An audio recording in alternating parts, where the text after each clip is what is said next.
مبارک افغان لوبغاړی کریم جنت ډیر ریکارډونه مات کړل او په خپله نامه یې کړل. دا چې څه کارنامې کړي دي ویډیو را سره تر پایه وګورئ، په هر څه به پوه شئ.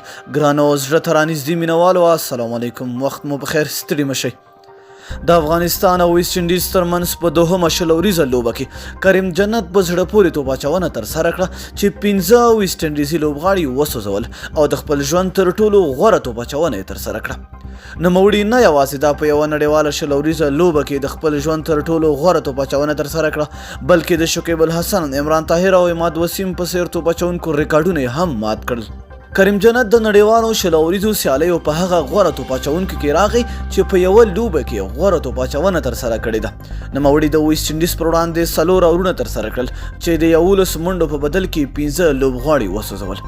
هغه د ایوان لیوس، شیمرون هیټمایر، شیرفانی روټرفورډ او کیرون پولارډ وکټې ترلاسه کړې او افغان لوبډلې بریا ته ورنږدې کړه. د غوره توپ اچونې په برخه کې افغان لوبډل مشر راشد خان بیا په 5م مقام دی چې هغه په 2 اورونو کې د 3 منډو په ورکولو سره 15 لوبغاړي وسوځول او افغان لوبډلې بریا ته ورسوله.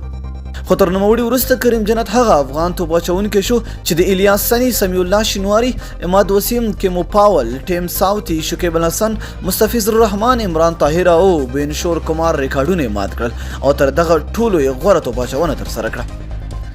د یادولو ده چې کریم جنت د 2019 کال شپږیزې کرکټ لیګ کې هم په زړه پورې توپوهنه او توپ اچونه ترسره کړې وه چې په دغه لیګ کې د لیګ غوره لوبغاړي جایزه هم ترلاسه کړه.